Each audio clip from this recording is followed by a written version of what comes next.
आज हम लोग नया टॉपिक शुरू करेंगे। नया टॉपिक है वर्ण एवं वर्णमाला। ठीक है, शास्त्रीय भाषा। अच्छा, नहीं पढ़े थे? हाँ, आ जाइए। शास्त्रीय भाषा नहीं देखे थे? ठीक, चलिए। भाषा बोध के अंतर्गत ना एक टॉपिक आपका फिर बचा हुआ था, शास्त्रीय भाषा। हेडिंग डाल लेंगे,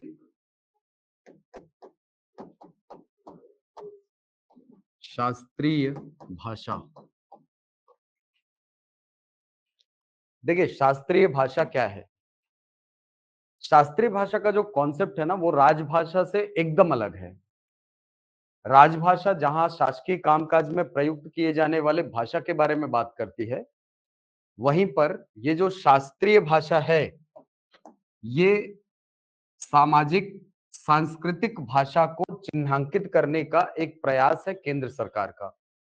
इसके माध्यम से उन भाषाओं को संरक्षित किया जाता है जिनके साहित्य या जिनकी सांस्कृतिक विरासत हमारे पास उपलब्ध है, जिनके साहित्य लगभग 1500 से 2000 साल पुराने हैं। 1500 से लेकर 2000 वर्ष पुराने जिनके साहित्य हैं, ऐसी भाषाओं का संरक्षण करने के लिए एक कॉन्सेप्ट लेकर के आया गया है जिसको बोला गया है शास्त्रीय भाषा। और शास्त्रीय भाषा के अंतर्गत अभी हाल ही में 5 नई भाषाओं को शामिल किया गया है।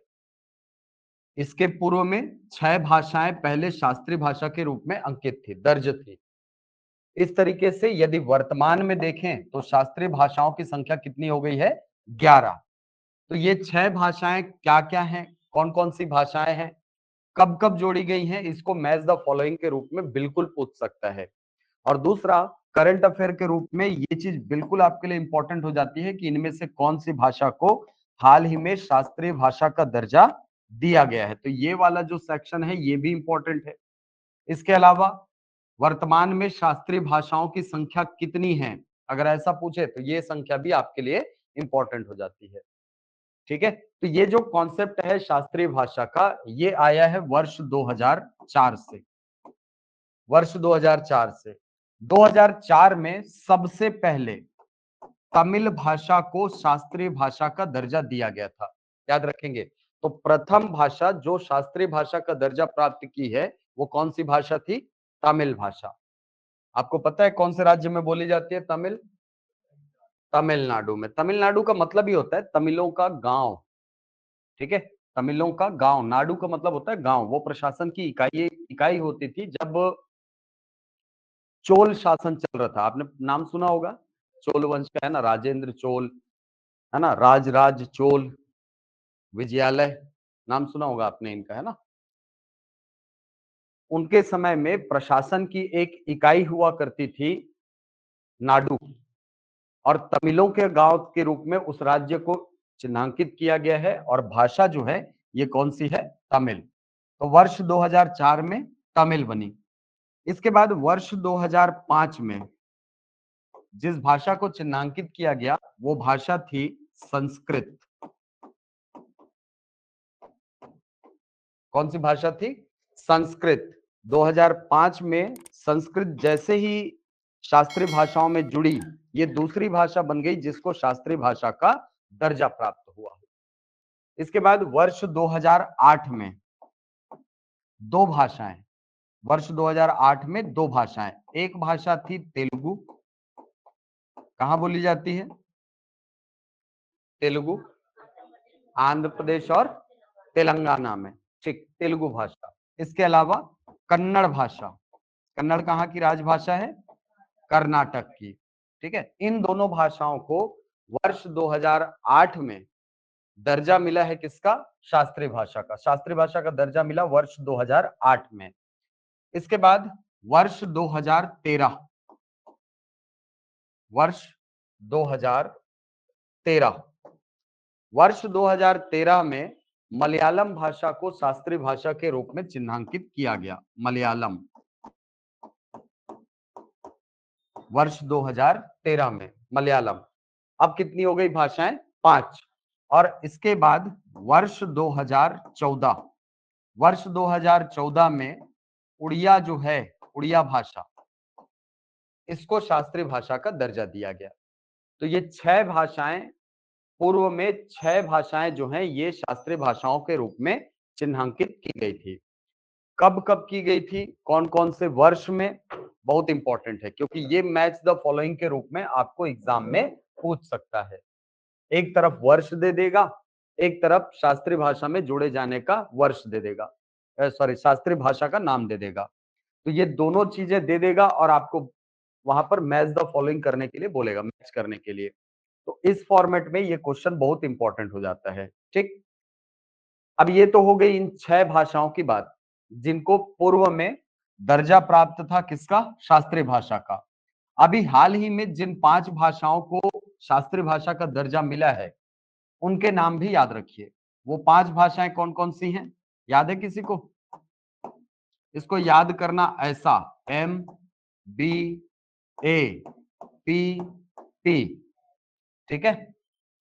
M B A P P कहने का मतलब सर, एम माने मराठी, कहाँ की भाषा है, महाराष्ट्र की। बी से बंगाली, कहाँ की भाषा है, पश्चिम बंगाल, बंगाल की भाषा है ना। ए से असमिया, कहाँ की भाषा, असम की, नाम से पता चल रहा है ये। पी पाली भाषा, और पी से प्राकृत भाषा। इन 5 भाषाओं को अभी हाल ही में दर्जा दिया गया है शास्त्रीय भाषा का, और ये बहुत इंपॉर्टेंट है, ये बहुत इंपॉर्टेंट है। ठीक है, ये करंट अफेयर के किसी ना किसी एग्जाम में कंफर्म आपको ये देखने को मिलेगा। ये 5 भाषाएं, मराठी, बंगाली, असमिया, पाली, प्राकृत, इन भाषाओं को अभी हाल ही में शास्त्रीय भाषा का दर्जा दिया गया है।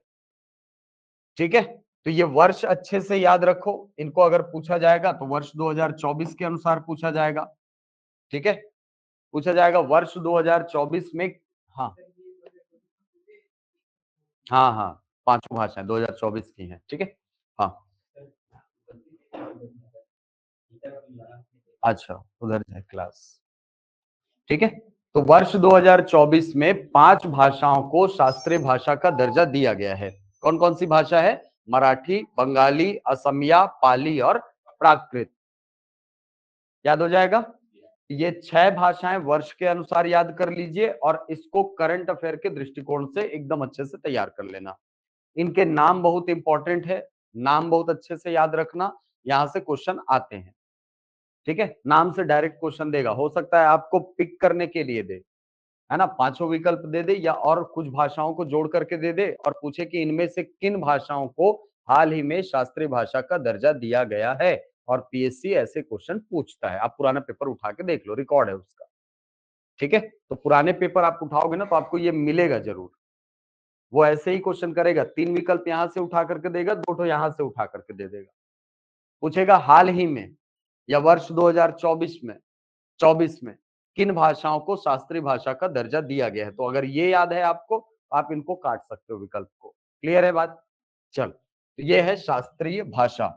शास्त्रीय भाषा होने के लिए ध्यान रखना क्राइटेरिया होता है कि इसके जो साहित्य हैं उनका इतिहास कितना पुराना हो, लगभग 1500 से 2000 वर्ष का उनका इतिहास रहा हो। ठीक है, चल आगे बढ़े। अब आते हैं नया टॉपिक में। यहां से आपका जो मेन सिलेबस है वो शुरू होता है। ध्यान रखना, आपके सिलेबस में एक टॉपिक बचा हुआ है, बड़ा टॉपिक है ना, जो भाषा बोर्ड से थोड़ा सा हट करके है, अन्य भारतीय भाषाएं। ठीक है, जिसके अंतर्गत बेसिकली आपको पढ़ना क्या है, जो भाषा परिवार है वो आपको पढ़ना है। ठीक है, भाषा परिवार जो 3-4 प्रकार के भारत में भाषा परिवार हैं उनको आपको पढ़ना है। ठीक है, उसको मैं लास्ट में पढ़ाऊंगा, जब आपको हिंदी साहित्य का इतिहास पढ़ाऊंगा ना, उसी के ठीक पहले मैं आपको भारतीय भाषा परिवार पढ़ा दूंगा। ठीक है, चलिए तो पहले व्याकरण वाले हिस्से को कंप्लीट करते हैं, क्योंकि मेन जो क्वेश्चन है वो आपका यहां से आना है। ठीक है, चलो, तो वर्ण एवं वर्णमाला।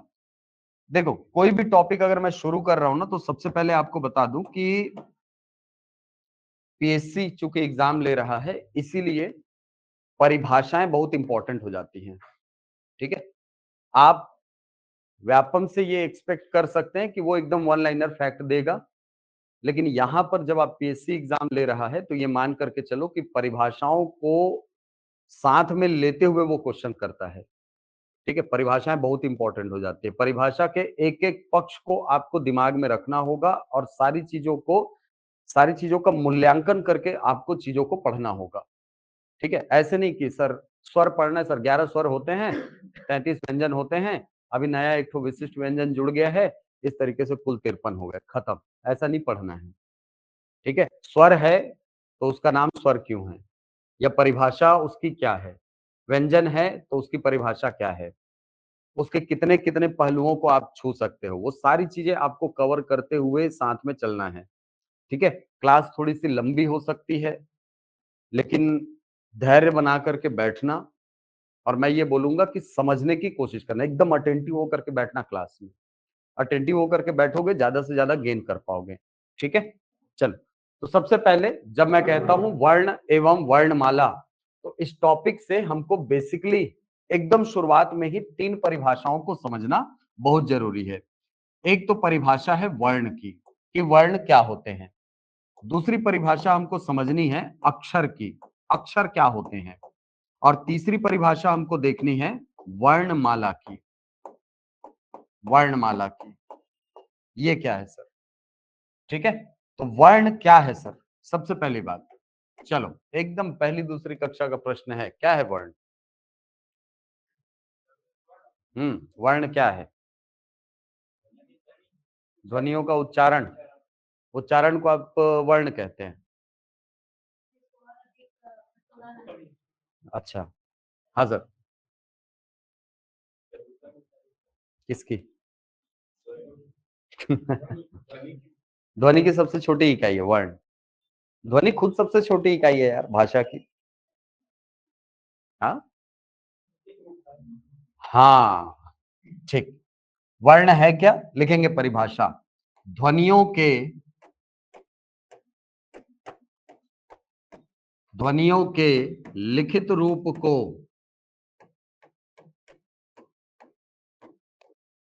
ध्वनियों के लिखित रूप को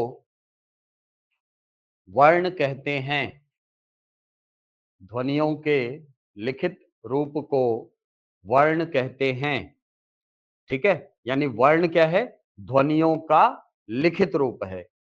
कैसे सर, जैसे मान लो आपके मुंह से आवाज निकलती है क, अब आपने इस ध्वनि के लिए एक चिन्ह निर्धारित कर दिया कि भाई ये ऐसा होगा, है कि नहीं। आपने ऐसा इसके लिए चिन्ह निर्धारित कर दिया। अब इस चिन्ह को आप अंतरिक्ष में भी जाके देखोगे ना, तो आपके मुंह से, और मैं वहां पे पूछूंगा ये क्या लिखा है, तो आप बोलोगे क, है कि नहीं। मतलब एक निश्चित ध्वनि के लिए आपने एक निश्चित चिन्ह जो है ये इस रूप में उसको कोडिफाई कर दिया है। ठीक है, यानी ध्वनि को आप लिखित रूप में लाने के लिए किसका प्रयोग कर रहे हो, चिन्हों का प्रयोग कर रहे हो, और यही चिन्ह क्या कहलाएगा, वर्ण कहलाएगा। ध्यान रखना, वर्ण का संबंध लिखित भाषा से होता है। वर्ण का संबंध किससे होता है, लिखित भाषा से होता है, और ये लिखित भाषा की सबसे छोटी इकाई है, ध्यान रखना इसको। ठीक है, लिख सकते हैं इसको आगे, ये लिखित भाषा की सबसे छोटी इकाई है।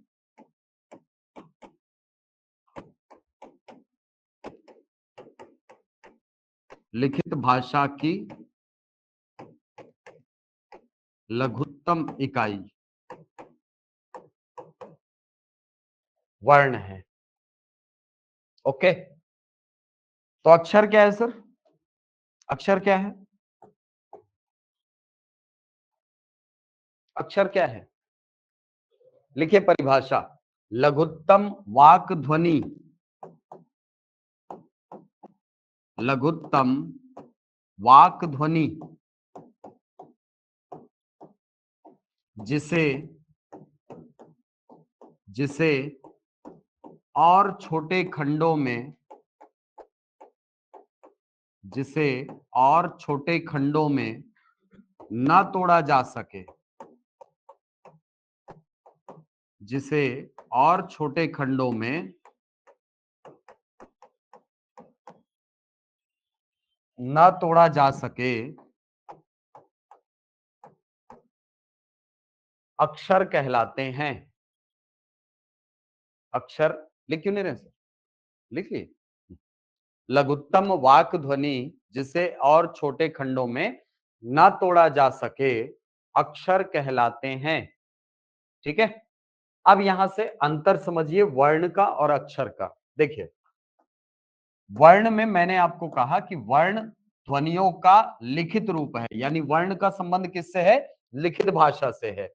जबकि अक्षर लघुत्तम वाक ध्वनि है। वाक यानी बोलना, बोली जाने वाली सबसे छोटी ध्वनि को अक्षर कहा जाता है। और नाम ही क्या है इसका? अक्षर, जिसका क्षरण संभव ना हो, जिसे तोड़ा ना जा सके, उसे कहा जाता है अक्षर। अब इसको डिनोट कैसे करते हैं सर? देखो, लिखित रूप में लाने के लिए हम क्या करते हैं इसको, जैसे मान लो हमको लिखना है राम। हमको लिखना क्या है? राम। अब इस राम शब्द को लिखने के लिए हमें कितने वर्णों की आवश्यकता पड़ी? ध्यान देना, हमें एक आवश्यकता पड़ी र की, एक आवश्यकता पड़ी आ की, एक आवश्यकता पड़ी मां की, और एक आवश्यकता पड़ी आ की। चार अलग अलग ध्वनि चिन्हों का प्रयोग करके आपने शब्द लिखा क्या? राम। लेकिन अगर मुझे उच्चारण करना हुआ राम, तो क्या मैं इसको ऐसा करूंगा क्या? र आ म अ? नहीं, मैं सीधे बोलूंगा रा और बोलूंगा म। अब समझ आया? ये उच्चारित करने वाली ध्वनि है, मतलब यही क्या है सर? अक्षर है। यही अक्षर है, ये अक्षर है सर। लेकिन ये यूनिट्स क्या कहलाएंगे? ये कहलाएंगे सर वर्ण। अंतर समझ आया दोनों में? आप यहां से एक निष्कर्ष ये भी निकाल सकते हो कि वर्णों के मेल से अक्षर बनते हैं। ठीक है, जब किसी व्यंजन वर्ण के साथ कोई स्वर जुड़ जाता है, तब वहां पर निर्माण होता है किसका? अक्षरों का। देखो, जब व्यंजन के साथ आप जोड़ दिए किसको? स्वर को, तब वहां पर निर्माण होता है किसका? अक्षर का। ठीक है, तो ये डिफरेंस होता है वर्ण में और अक्षर में। क्यों बताए सर? रीजन, क्वेश्चन है यहां से, आपको ऐसे ही क्वेश्चन देगा। कैसे क्वेश्चन देता है? एक क्वेश्चन आता है ना, कमल शब्द में, कमल शब्द में विकल्प ए 6 वर्ण और 6 अक्षर हैं, 6 वर्ण और 6 अक्षर हैं। बी 6 वर्ण 3 अक्षर हैं। विकल्प सी 3 वर्ण और 6 अक्षर हैं। और ऑप्शन डी 3 वर्ण और 3 अक्षर हैं। आंसर बी हो जाएगा। ठीक है, 6 वर्ण हैं और 3 अक्षर हैं। अक्षर कौन कौन से हैं सर? क, म और ल, ये क्या है सर? अक्षर। लेकिन वर्ण बोलूंगा तो कौन है? क, आ, म, आ, ल, आ। ये क्या है सर? ये अक्षर, ये वर्ण है, ये वर्ण है और ये अक्षर है। अब सोचो, इतना बेसिक क्वेश्चन है, और अगर अभी नहीं पढ़े रहते और एग्जाम में आ जाए रहता, तो ये कठिन होता कि नहीं? कठिन हो जाता। और सोचो, इतना बेसिक चीज है और ये त्रुटि करवाता है हमसे। इसलिए हिंदी एकदम आसान नहीं है जितनी हम समझते हैं। ठीक है, चल, समझ आ गया ये वर्ण क्या है, अक्षर क्या है। मान लो किसी शब्द में आधा वर्ण है, तो उसमें कैसे गणना करेंगे सर? ध्यान देना, जैसे मान लो शब्द दिया हुआ है उत्तम। उत्तम शब्द में कौन कौन से वर्ण हैं और कितने अक्षर हैं? देखिए, एक चीज हमेशा दिमाग में रखना, जब तक किसी व्यंजन के साथ कोई स्वर नहीं मिल जाएगा, तब तक वर्णों से अक्षर का निर्माण नहीं होगा। ठीक है, अक्षर कब बनता है? जब वर्ण के साथ मेल होता है किसका? स्वर का। जब व्यंजन के साथ मेल होगा किसका? स्वर का। यहां पर वही तो कहा ना हमने, ये देखो, जब किसी व्यंजन के साथ आप मेल करा देते हो स्वर का, तब निर्माण होता है किसका? अक्षर का निर्माण होता है सर। लेकिन ऐसा क्वेश्चन आ जाए तो हम लोग क्या करेंगे? देखो सबसे पहले तो ऊ को तो तोड़ नहीं सकते, ऊ स्वर है ना। आधा ता है, फिर आधा ता धन आ है, और फिर मा धन आ है, ऐसा है। अब यदि मैं यहां पर गिनूं अक्षर कितने हैं, अक्षर कितने हैं, तो अक्षर कहां से निकलेगा, ऐसे व्यंजन जिनके साथ स्वर जुड़ा हुआ है वही क्या बनाएंगे, अक्षर बनाएंगे। दो अक्षर हैं। और वर्ण कितने हैं सर, तो 1 2 3 4 5 और ये 6, 6 वर्ण हैं और 2 अक्षर हैं। क्लियर है बात, ठीक है। दो, सॉरी दो नहीं, 3 है। स्वर भी अपने आप में अक्षर होता है, 3 हो जाएगा, ठीक है। स्वर भी अपने आप में क्या होता है, अक्षर होता है, तो 3 हो जाएगा, ठीक है। तो इस प्रकार से गणना होती है। अगर आपको कभी भी ये बोला जाए ना अक्षरों की संख्या कितनी है, चुपचाप क्या गणना करना कि उस शब्द में स्वर कितने हैं।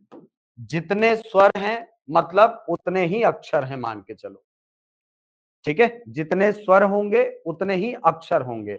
और व्यंजनों को तो आप आसानी से ऐसे तोड़ करके गणना उसकी की जा सकती है, कर सकते हो आप, कर सकते हैं ना। हाँ नहीं, कुछ तो बोलो, है, समझ गए ना। तो अगर मैं आपको बोलूं कि किसी शब्द में अक्षर कितने हैं, तो आपको किसको गिनना है, स्वरों को। स्वर कितने हैं ये गिन लो बस, ठीक है। अब वो स्वर कोई भी हो सकता है, आ भी हो सकता है, आओ भी हो सकता है, कोई दिक्कत नहीं, उसको गिनना एक ही है, ठीक है। लेकिन अगर मैं आपको वर्ण बोलूं तो वर्ण में पूरा एक एक ध्वनि पूरा काउंट होगा, एक एक ध्वनि की गणना होगी वहां पर, ठीक है। कर लोगे पक्का, चलो लिखो तो क्वेश्चन। उसको भी एक गिनना है, हाँ, ठीक है। महत्व निकालो इसको,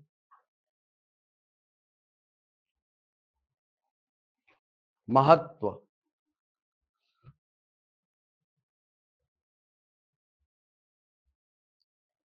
कितने अक्षर हैं देख के बता दो यार, अक्षर कितने हैं, इसमें एक स्वर, इसमें एक स्वर, इसमें एक स्वर, 3 है कि नहीं, है ना।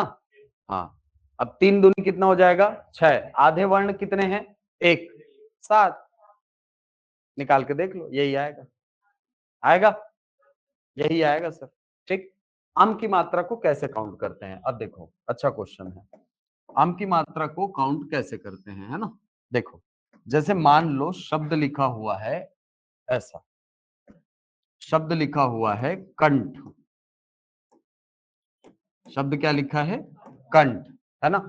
इसकी गणना कैसे करेंगे, एक चीज दिमाग में रखना कि कोई भी कभी भी अगर ऐसा अनुस्वार आपको लगा हुआ दिखता है ना, तो हमेशा ये जो अनुस्वार है ये किसका प्रतिनिधित्व करता है, बाद वाला जो वर्ण है ये जिस वर्ग का है ना उसका पंचम वर्ण होता है वो, ठीक है। तो कंठ को इसीलिए ना आप ऐसा लिखा हुआ भी देखे हैं, देखे हो, जैसे पंचम शब्द ऐसा लिखा होता है और पंचम को ऐसा लिखा हुआ भी देखे हैं आप, देखे हो ना।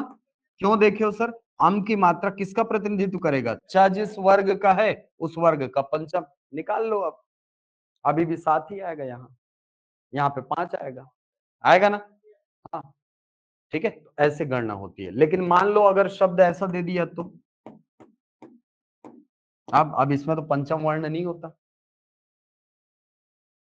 पंचम वर्ण होता है क्या, य र ल व, खत्म कहानी। ऐसी स्थिति में इस अम की मात्रा को 1 गिना जाएगा, मतलब स धन अम धन य धन अ धन म धन अ, कितने हो गए, 6। इस स्थिति में यहाँ पे 6 आएगा। बाद वाले वर्ण को देखना, बाद वाले वर्ण को, बाद वाला वर्ण यदि स्पर्शी व्यंजन वर्ग का है, वो आगे जाकर के आपको पढ़ाऊंगा मैं, जब संधि पढ़ेंगे ना तो संधि में म के 2 नियम आएंगे, म का नियम नंबर 1, म का नियम नंबर 2, व्यंजन संधि के अंतर्गत, वहां पर पूरा कॉन्सेप्ट आपका एकदम क्लियर हो जाएगा, ठीक है। वहां पर एकदम क्लियर हो जाएगा चीज की भाई ये क्यों पंचम वर्ण का प्रतिनिधित्व करता है, ठीक है। फिलहाल इसको ऐसे याद रखो, यदि बाद वाला वर्ण क वर्ग, च वर्ग, ट वर्ग, त वर्ग, प वर्ग का है, तो मान करके चलो ये अम की मात्रा को एक अलग से गिनना पड़ेगा, एक अलग से गिनना पड़ेगा ना। जैसे यहाँ ये ठ, ट ठ ड ढ आ रहा है ठ बीच में, तो इसको अलग से आपको एक गिनना पड़ेगा। लेकिन अगर इस स्थिति में आ रहा है, इस स्थिति में आ रहा है कि अम की मात्रा के तुरंत बाद य र ल व श श स ह इनमें से कोई वर्ण है, तो इन दोनों को मिलाकर, ये जिसके साथ लगा ना उसको मिला करके आपको दो गिनना पड़ेगा। ठीक है, स का एक और अम की मात्रा का एक, ये ऐसा। ठीक है, बढ़े आगे फिर, आगे समझ में कैसे काउंट करना है, दिख गया ना दिमाग में सब। ठीक, चलो, तो ये तो हो गई बात वर्ण की और अक्षरों की। वर्ण क्या है सर? ध्वनियों का लिखित रूप है। वर्ण ध्वनियों का लिखित रूप है और लिखित भाषा की सबसे छोटी इकाई है। दूसरी बात, अक्षर क्या है सर? लघुत्तम वाक ध्वनि है, लघुत्तम वाक ध्वनि है, यानी बोली जाने वाली सबसे छोटी ध्वनि है, जिसे और छोटे खंडों में नहीं तोड़ा जा सकता। ओके, अगला, ये ठीक है सर। फिर वर्णमाला क्या है? वर्णमाला किसको बोलेंगे? वर्णों के, लिखेंगे वर्णों के व्यवस्थित, ब्रैकेट में लिख लेना, क्रमबद्ध समूह को वर्णों के व्यवस्थित क्रमबद्ध समूह को वर्णमाला कहते हैं। ठीक है, अब ये सवाल आता है कि सर वर्णों का समूह भी तो बोल सकते थे केवल, ये व्यवस्थित शब्द हमने क्यों प्रयोग किया? व्यवस्थित शब्द इसलिए प्रयोग किया गया क्योंकि हमारी वर्णमाला, हिंदी या संस्कृत की जो वर्णमाला है वो वर्णों का समूह नहीं है केवल, हमने अनेक प्रकार की व्यवस्थाओं में हमारे वर्णों को व्यवस्थित करके रखा है। बहुत सारी व्यवस्थाएं आपको देखने को मिलेंगी और यही से तो क्वेश्चन आता है व्यवस्थाओं से। आपको पूछता है ना अल्प प्राण महाप्राण वर्ण क्या है, अघोष वर्ण सघोष वर्ण क्या है, पूछता है आपको। स्वरों के इतने सारे विभाजन है, चार चार आधार पे आप स्वरों को बांटते हो, वो क्या है, वो भी आपको पढ़ना है। प्रयत्न के आधार पर व्यंजनों को बांटते हो, वो भी पढ़ना है आपको।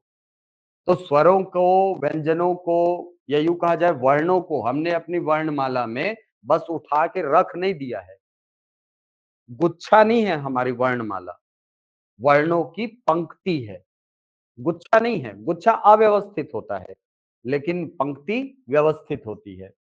हमारी वर्णमाला में आपने सुना होगा कि हमारी वर्णमाला में एक ही उच्चारण स्थल से उच्चारित होने वाले वर्णों को एक जगह पर रखा है हमने। कंठ से उच्चारित होते हैं तो क ख ग घ अंग कंठ से उच्चारित होते हैं सब। च वर्ग पूरा तालु से उच्चारित उच्चारित होगा, है कि नहीं? ट वर्ग पूरा मूर्धा से उच्चारित होगा, त वर्ग पूरा दांत से उच्चारित होगा, प वर्ग पूरा ओष्ठ से उच्चारित होगा। पढ़ा होगा आपने। और हर वर्ग का पांचवा वर्ण नासिका से भी उच्चारित होगा। अंगा, इया, ण, न, म, ये नासिका से उच्चारित होने वाली ध्वनियां हैं और ये रखी गई है कहाँ? वर्गों के पंचम ध्वनि के रूप में, पंचमाक्षर के रूप में रखी गई है। वैसे ही जिन वर्णों के उच्चारण में उष्मा मुंह से बाहर निकलती हो उनको आपने अलग से ग्रुप बनाया है, श श स ह अलग से बनाया आपने।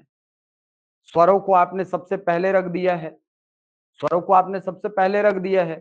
उसके बाद बीच में दो वर्ण ऐसे रखे हैं जो ना तो स्वर है ना तो व्यंजन है। उसके बाद आपने ऐसे वर्णों को रखा है जो अपने उच्चारण के लिए निर्भर करते हैं किस पे? स्वरों पे। तो अनेक प्रकार की व्यवस्थाएं हमारी वर्णमाला में। अल्प प्राण महाप्राण अलग व्यवस्था है, सघोष अघोष अलग व्यवस्था है। तो हमारी वर्णमाला, इसीलिए हम अपनी वर्णमाला को वर्णों का समूह नहीं कहते बल्कि वर्णों का व्यवस्थित समूह कहते हैं, क्योंकि हमारी वर्णमाला में अनेक प्रकार की व्यवस्थाएं हैं। हमने अनेक प्रकार की व्यवस्थाओं में अपने वर्णों को अरेंज करके रखा हुआ है, व्यवस्था में रखा हुआ है। ठीक है, जैसे आपने यही कहा ना कि हमारी वर्णमाला में वर्णों को हमने अरेंज करके रखा है सर। देखो उस व्यवस्था का आधार भी समझो। जैसे आप मुख का स्ट्रक्चर पढ़ते हैं कुछ ऐसा, ऐसा पढ़ते हो ना मुख का स्ट्रक्चर, ऊपर इधर नेजल कैविटी है, इधर ओरल कैविटी है, मुख वाली कैविटी है, इधर नाक वाली कैविटी है, नाक वाला छिद्र है। आप पहला वर्ग जो क वर्ग का उच्चारण करते हैं वो कहां से करते हैं? कंठ से। ये कंठ है, कंठ से उच्चारित होगा क वर्ग। वैसे ही आप थोड़ा सा आगे बढ़े, आगे बढ़े तो आपको मिलेगा कौन? तालु। ये तालु है सर। मुख की ऊपरी छत को तालु कहा जाता है। और जब आप च वर्ग का उच्चारण करेंगे तो आपकी जिह्वा स्पर्श करती है किसको? तालु को, यानी तालव्य ध्वनियां है च वर्ग। और आगे बढ़े आप तो यहां पर मिलेगा आपको मूर्धा। ये है मूर्धा। मूर्धा क्या होता है सर? आपके देखो, मूर्धा हमारे मुख में दो स्थानों को कहा जाता है। एक जो तालु है, हार्ड पैलेट, जो आप मुख के ऊपर देखते हैं, जो एकदम कड़ा वाला भाग होता है ऊपर में, है ना, उसके सामने का भाग, सामने की भाग, दांत के जस्ट पीछे और तालु के जस्ट सामने आप जीभ से स्पर्श करेंगे ना तो आपको एक उभरा हुआ भाग दिखेगा, उभरा हुआ भाग मिलेगा। उस भाग को कहा जाता है क्या? मूर्धा। और एक भाग और, जैसे आप तालु देखेंगे तो तालु के पीछे वाला भाग जहां पर ऐसे घंटी लटके रहती है, टॉन्सिल, देखे हो, उस भाग को भी कहा जाता है मूर्धा।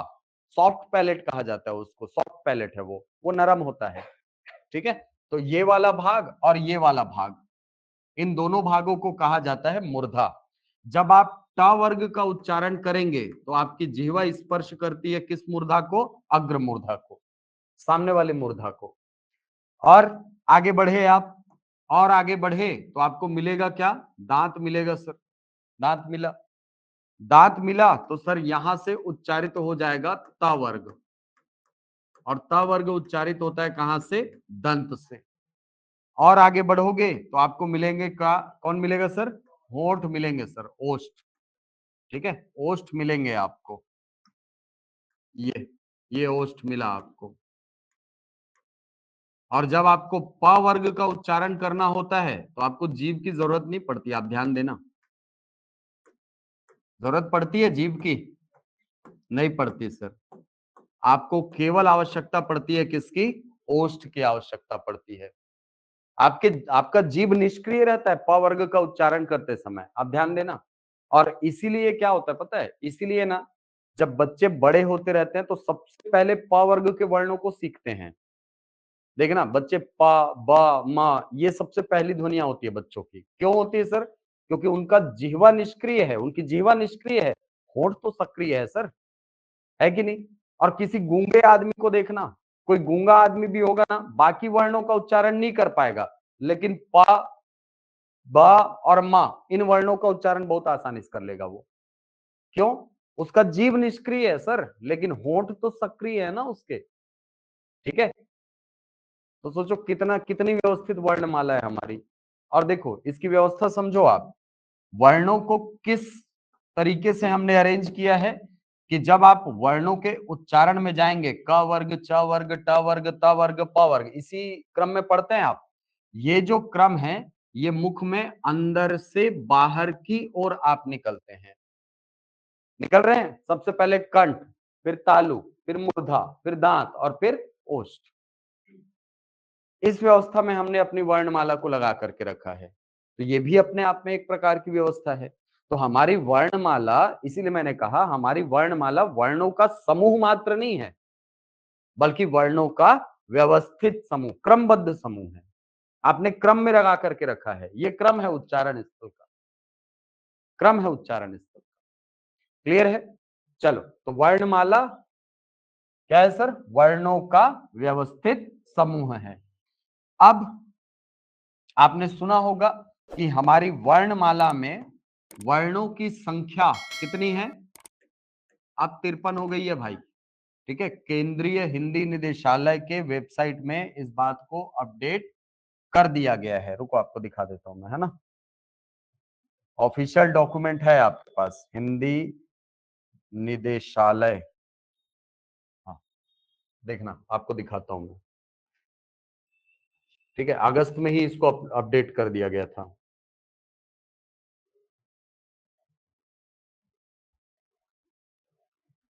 यहां होगा,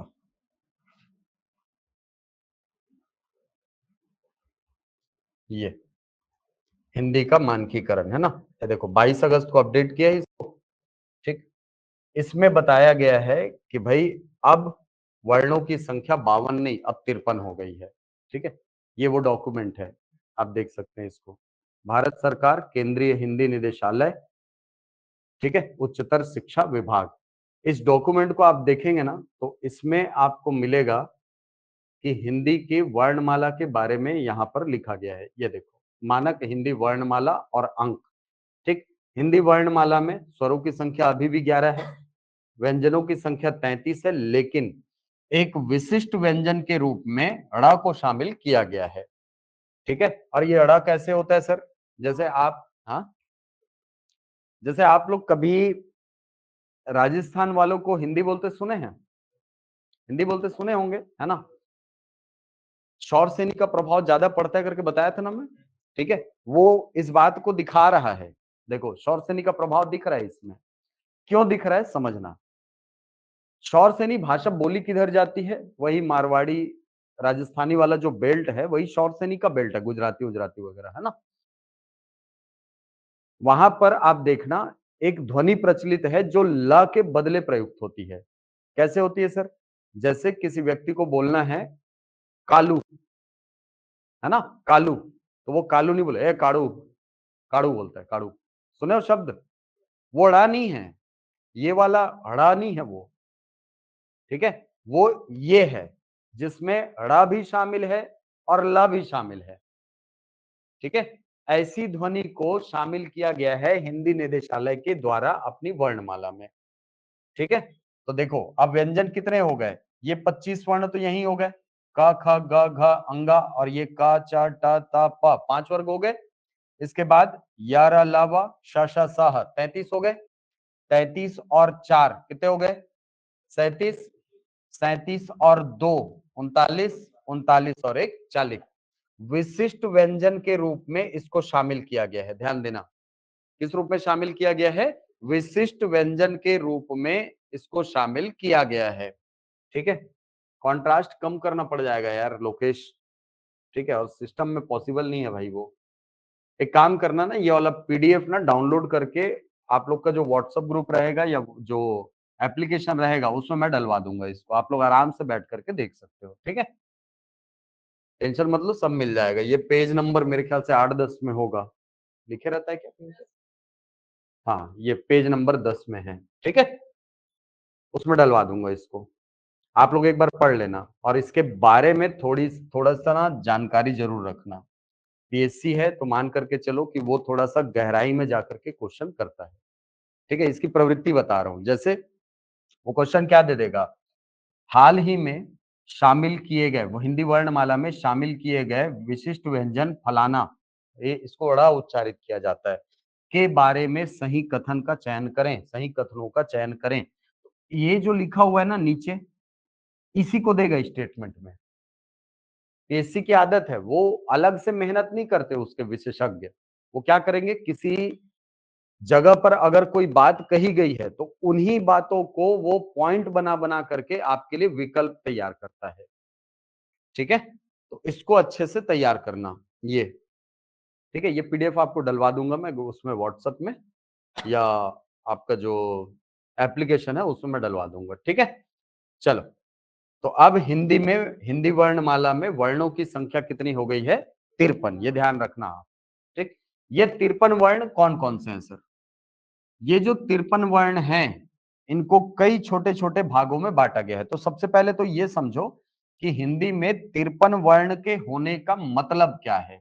क्या मतलब है 53 वर्ण होने का? क्या मतलब है 53 वर्ण हमारी वर्णमाला में है जब हम कहते हैं तो इसका मतलब क्या है? क्या मतलब है इसका? सीधा सा मतलब ये नहीं हुआ कि हमने 53 अलग अलग प्रकार की ध्वनियों के लिए चिन्ह निर्धारित करके रखा है कि नहीं? अगर मैं कहीं पर ऐसा लिखता हूं तो ये अलग ध्वनि है इससे सर, ये अलग ध्वनि है इससे। अलग अलग ध्वनियां हैं, क बोलूंगा अलग उच्चारण, ख बोलूंगा अलग उच्चारण, ग बोलूंगा अलग उच्चारण, घ बोलूंगा अलग उच्चारण, अंग बोलूंगा अलग उच्चारण, च छ ज झ इया ट ठ ड ढ ण अलग अलग उच्चारण है सब। यानी 52 अलग अलग प्रकार की 53 अलग अलग प्रकार की ध्वनियों को हमने चिन्हांकित किया है और उसके लिए चिन्ह निर्धारित करके अपनी वर्णमाला में रखा हुआ है। क्लियर है बात? और इन्हीं को हमने नाम दिया है क्या, इन्हीं के क्रमबद्ध समूह को हमने नाम दिया है वर्णमाला। अब ये जो 53 वर्ण है, इनको हमने कई छोटे छोटे भागों में बांटा है, जिसमें सबसे पहले आते हैं कौन? स्वर। अनार के ऐसे चालू होती है वर्णमाला। स्वर, स्वरों की संख्या होती है हमारी वर्णमाला में 11। इसके बाद अगले भाग में आते हैं अयोगवाह। अयोगवाहों की संख्या कितनी है? 2। इसके बाद आते हैं व्यंजन। व्यंजनों की संख्या होती है कितनी? 33। इसके बाद आते हैं संयुक्त व्यंजन। संयुक्त व्यंजन, इनकी संख्या कितनी? 4। इसके बाद आते हैं उत्क्षिप्त, या इन्हीं को नाम दिया जाता है द्विगुण। द्विगुण व्यंजन, इनकी संख्या होती है कितनी? 2। और एक अभी हाल ही में जिसको आपने शामिल किया है वो है विशिष्ट व्यंजन, और विशिष्ट व्यंजन की संख्या हमारी वर्णमाला में 1। तो 11, 11 और 2 13, 13 और 33 46, 46 4 50, 50 2 52, 52 और 1 53। तो हमारी वर्णमाला में वर्णों की संख्या अब हो गई है कितनी? 53। 53 वर्णों से बनी है हमारी हिंदी की वर्णमाला। क्लियर है? तो सबसे पहले तो ये संख्या एकदम अच्छे से याद रखना, संख्या एकदम अच्छे से याद रखना। ठीक है? संख्या पूछता है, कई बार पूछा है स्वरों की संख्या कितनी, व्यंजनों की संख्या कितनी, अयोगवाह कितने होते हैं, उत्क्षिप्त वर्ण कितने होते हैं, संयुक्त व्यंजन कितने हैं, कई बार पूछा हुआ है। ठीक है? और मेरे हिसाब से ये तो ऐसा क्वेश्चन है जो अगर आप सही बनाते हो तो कोई खासा फायदा नहीं होता है, क्योंकि बहुत सारे लोग बनाते हैं इसको। लेकिन अगर गलत बनाते हो तो आप अपने आप को बाकी लोगों से एक कदम पीछे कर लेते हो। होता है ऐसा? है कि नहीं? क्योंकि बाकी लोग सही बना रहे हैं सर, आप गलत बना रहे हो इतना बेसिक चीज को। ठीक है? और कंपटीशन, कॉम्पिटिटिव एग्जाम ही है भाई, आप अपने आप को पीछे नहीं कर सकते एक भी क्वेश्चन में। आपको हर क्वेश्चन को एकदम बारीकी से पढ़ना है। ठीक? चलो, तो ये 53 वर्ण हमारी वर्णमाला में शामिल हैं। स्वरों की संख्या कितनी? 11। अयोगवाह कितने? 2। व्यंजन कितने? 33। संयुक्त व्यंजन कितने? 4। उत्क्षिप्त व्यंजन कितने? 2। और विशिष्ट व्यंजन की संख्या कितनी है? 1। अब इन्हीं को हमको एक एक करके पढ़ना है।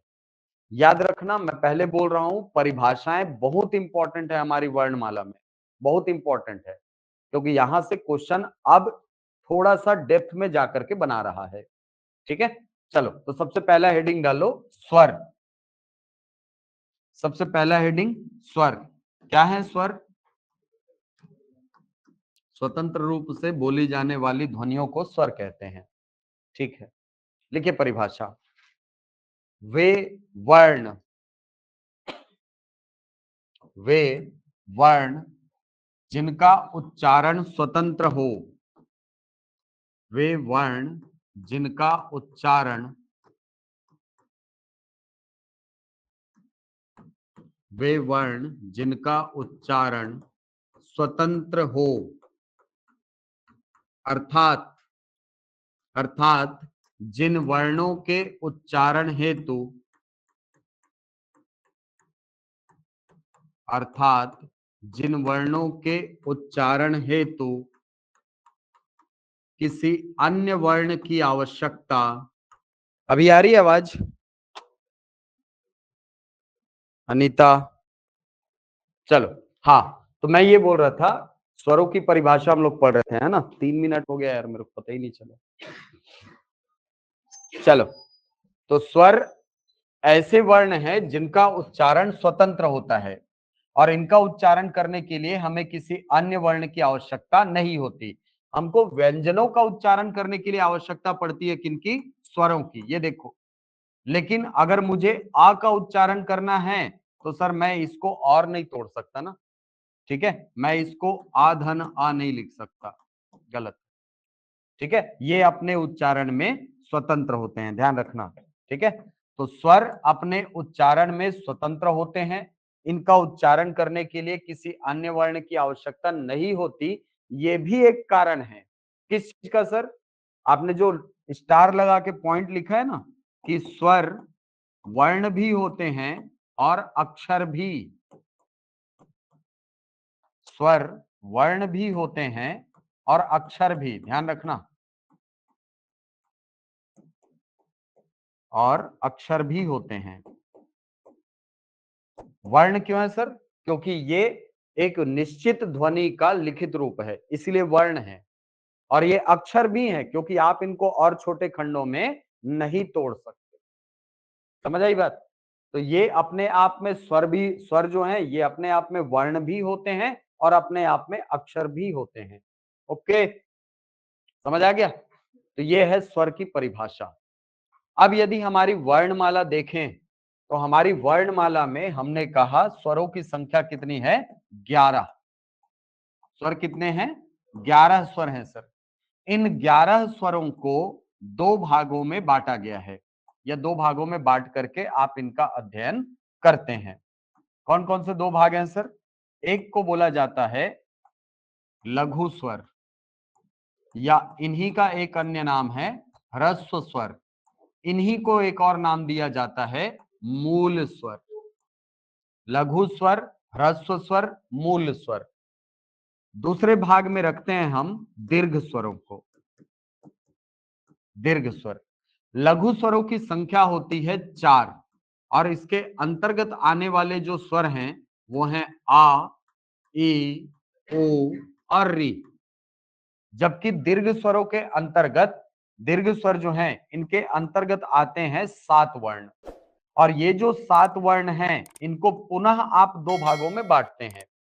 एक भाग में रखा जाता है उत्पन्न स्वरों को, उत्पन्न स्वर कहा जाता है, और दूसरे भाग में आप रखते हैं व्युत्पन्न स्वरों को। उत्पन्न स्वरों के अंतर्गत आते हैं 3 वर्ण। एक तो आता है आ, दूसरा दीर्घ ई और तीसरा दीर्घ उ। जबकि व्युत्पन्न स्वरों के अंतर्गत आते हैं 3 वर्ण, सॉरी 4 वर्ण। व्युत्पन्न स्वरों का ही ना एक और नाम है, इनको बोला जाता है संयुक्त स्वर। और इसके अंतर्गत जो वर्ण आते हैं कौन से होंगे? हाँ, ए, ऐ, ओ और आओ। ठीक है, इन 4 स्वरों को रखा जाता है व्युत्पन्न या संयुक्त स्वरों के अंतर्गत। ठीक है, तो ये क्या होते हैं, इनकी परिभाषा क्या है, ये हम लोग पढ़ेंगे कल। ठीक है, स्वर क्या होते हैं ये तो पता चल गया। लघु स्वर या ह्रस्व स्वर किस आधार पर विभाजित किए हैं, दीर्घ स्वर की क्यों बोला जाता है इनको, क्यों इन्हीं 4 स्वरों को आपने नाम दिया है मूल स्वर, दीर्घ स्वरों को क्यों दो भागों में बांटा जाता है, दो भाग में बांट के क्यों पढ़ते हैं, चाहते तो सातों को एक साथ नाम रख देते, क्यों आपने इनको दो भागों में बांटा, ये सारी चीजें, इन सब की परिभाषाएं हम लोग देखेंगे कल की क्लास में। ठीक है, ओके, चलो, कोई डाउट? कोई डाउट नहीं? ठीक है, देखो बहुत आसान विषय है यार हिंदी। ठीक है, और मैं तो ये बोलूंगा कि एसआई का जो लिखित वाला भाग है ना ये बहुत आसान है।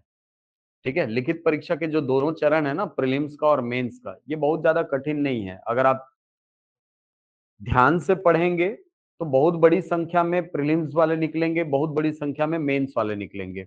20 गुना निकलना है प्रीलिम्स में, मतलब लगभग 6,800 के आसपास, 6,820, अगर मैं गलत ना हूं तो, है कि नहीं? 20 से गुणा करोगे 341 को तो उतना ही आएगा ना। ठीक है, इतने सारे लोगों को लेना है, सोचो मेंस वाले चरण के लिए। चलिए, हाँ, तो मैं ये बोल रहा हूं कि लिखित परीक्षा वाला जो भाग है ना ये कंपैरेटिवली आसान है। ठीक है, आप लोग को ना अभी से, मेरी राय मानो, अभी से अगर मेहनत करनी है ना तो फिजिकल के लिए करना चालू कर दो। ठीक है, फिजिकल के लिए अभी से दौड़ने भागने वाला जो है ना, वो अभी से चालू कर दो। कम से कम 1 डेढ़ महीने के बाद इवेंट्स की प्रैक्टिस चालू करना। हम लोग क्या करते हैं, पहले दिन से ही जाते हैं और इवेंट्स पकड़ के गोला भाला फेंकना चालू कर देते हैं। मत करना भाई, इंजरी हो जाएगी। ठीक है, टखने को एकदम अभी संभाल के रखना है। टखना ना ये सबसे इम्पोर्टेंट पार्ट है अभी। ठीक है, टखना समझते हो ना, ये पिंडली, ये वाला भाग सबसे इम्पोर्टेंट भाग है ये।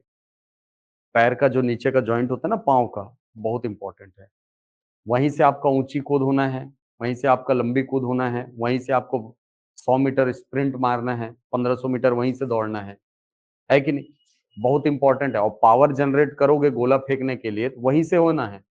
अगर वही इंजर्ड रहेगा, मान के चलो पांचों के पांचों इवेंट। हाँ, इसीलिए ना पहले दिन से बोल रहा हूँ आपको, अभी अगर प्रैक्टिस कर रहे हो, बिल्कुल आज से ग्राउंड जाना एकदम चालू कर दो। कल से एकदम सुबह उठो, खाना एकदम तगड़ा रखना, खाना एकदम तगड़ा, नींद एकदम भरपूर, पढ़ाई को टाइम दो, लेकिन फिजिकल को भी साथ में लेकर के चलो। फिजिकल को अगर ध्यान में रख करके नहीं चलोगे तो होगा क्या पता है? हम लोग सोचते हैं आखिरी के 1 महीने करेंगे प्रैक्टिस और दौड़ लेंगे 1500 मीटर। नहीं होता है भाई, नहीं होता। क्योंकि वहां पर एकदम मिली सेकंड का फासला है, मैं बता रहा हूँ। ठीक है, पिछले बार दिए थे क्या कोई? कोई नहीं दिए थे, आप दिए थे पिछले बार, है ना? एकदम मिली सेकंड में ना लोगों के नंबर कटना चालू हो गए हैं। तो मान के चलो, हर एक चरण आपके लिए इंपॉर्टेंट है। 5 के 5 चरण है, पांचों इंपॉर्टेंट है। ठीक है, पहला चरण तो मेरे हिसाब से ठीक है, पार कर लोगे। शारीरिक वो है, नाप-जोख है ना? अगर उसको वो क्राइटेरिया को फुलफिल करते हो, अच्छी बात है। नहीं करोगे तो पहले ही चरण में बाहर हो जाओगे। फ्लैट फुट वगैरह की समस्या होगी अगर, तो कुछ-कुछ ट्रिक होता है, यूट्यूब में देखना। ठीक है, बहुत सारे ट्रिक हैं। जैसे नॉक-नी रहता है तो उसको कैसे ट्रिक करके निकाल सकते हो आप, ट्रिक रहते हैं उसके। ठीक है, कैसे भी करो पहला चरण निकाल लो।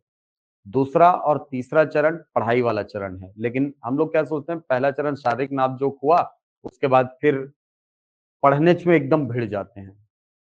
फिजिकल को एकदम साइडलाइन कर देते हैं, नहीं करना है। फिजिकल और पढ़ाई वाला हिस्सा पैरेलली चलना चाहिए।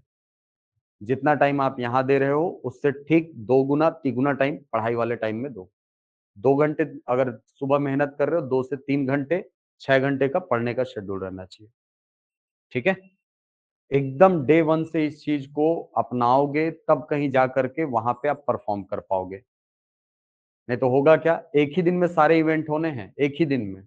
खाली पेट रहोगे, आदत डालो उसकी। अभी से नारियल पानी पियो। बॉडी में आयन्स कम नहीं होने चाहिए। इलेक्ट्रॉल पाउडर रखे रहो, अगर नारियल पानी में दिक्कत हो रही है ना? क्योंकि होता है यार, फाइनेंशियली कई बार सपोर्ट नहीं कर पाते हैं अपन, है नहीं? तो इलेक्ट्रॉल पाउडर वो तो सस्ता है सर, उसको पियो ना। नींबू पानी पी सकते हो, नींबू पानी पियो। बॉडी को हाइड्रेट रखो जितना हो सके। जितना हो सके स्टैमिना बनाने की कोशिश करो दौड़ करके। दौड़ो 3 घंटे लगातार, कम से कम ना 45 मिनट दौड़ने की हैबिट डालो, 45 मिनट। तब कहीं जा करके आपकी ये जो भाग है ना पैर वाला, ये मजबूत होगा। ठीक है? डेली जा रहे हो ग्राउंड? पहले दिन से चालू नहीं कर दिया 1500 मीटर गदबद-गदबद? नहीं ना? आराम से, अभी एकदम आराम से। अभी नोटिफ़िकेशन आए 3 ही दिन तो हुआ है यार, 3-4 दिन, है नहीं? 1 हफ्ता हुआ होगा ज़्यादा से ज़्यादा, और क्या। अभी हड़बड़ाना नहीं है, आराम से देखो, धीरे-धीरे रे मना, धीरे सब कुछ होए, है नहीं? हाँ, माली सींचे 100 घड़ा, ऋतु आए फल होए। जब ऋतु आ ही ना तो फल खुदे हो जाई। पहली बॉडी ला प्रिपेयर करो। बॉडी प्रिपेयर हो गए, खाना-पीना अच्छा रखो। डेली चना मूँग खाओ, डेली सुबह खाते हो कि नहीं? चना, मूँग, ठीक है? चना जो वो वाला चना आता है ना, फूटा चना, उसको पीस लो और बढ़िया गुड़ में गुड़ घोल के उसको पियो। जाने वो कैल्शियम आपका डेवलप करेगा बॉडी में, प्रोटीन की कमी पूरी करेगा। ठीक है? ये सारा चीज़ ना, डाइट अच्छा रखोगे तो मान के चलो स्टैमिना बहुत जल्दी डेवलप होगी।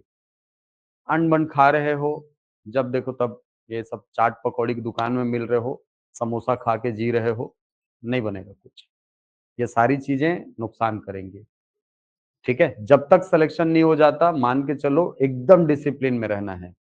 खाने का डिसिप्लिन, पढ़ने का डिसिप्लिन, हर चीज एकदम डिसिप्लिन होनी चाहिए, तब जाकर के एक डिसिप्लिन पद पर बैठोगे आप।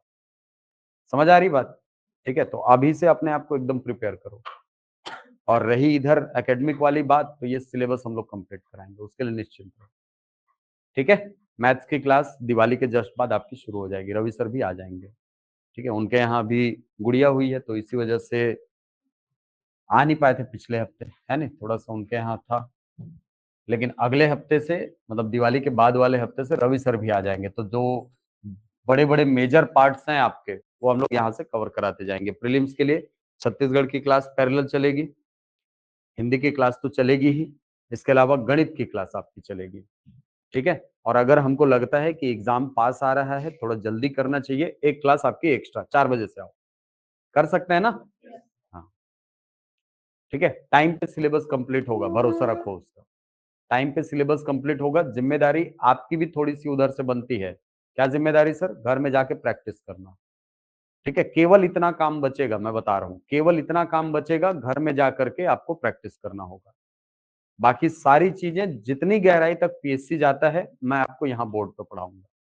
आप लोग केवल अटेंटिव होकर के क्लास अटेंड करना, क्लास से ही बहुत सारे क्वेश्चन आपको एग्जाम पेपर में मिल जाएंगे। ठीक है, चलो तो मिलते हैं फिर कल, अच्छे से तैयारी करो। ठीक है, और फिजिकल को तिहार है करके छोड़ मत देना।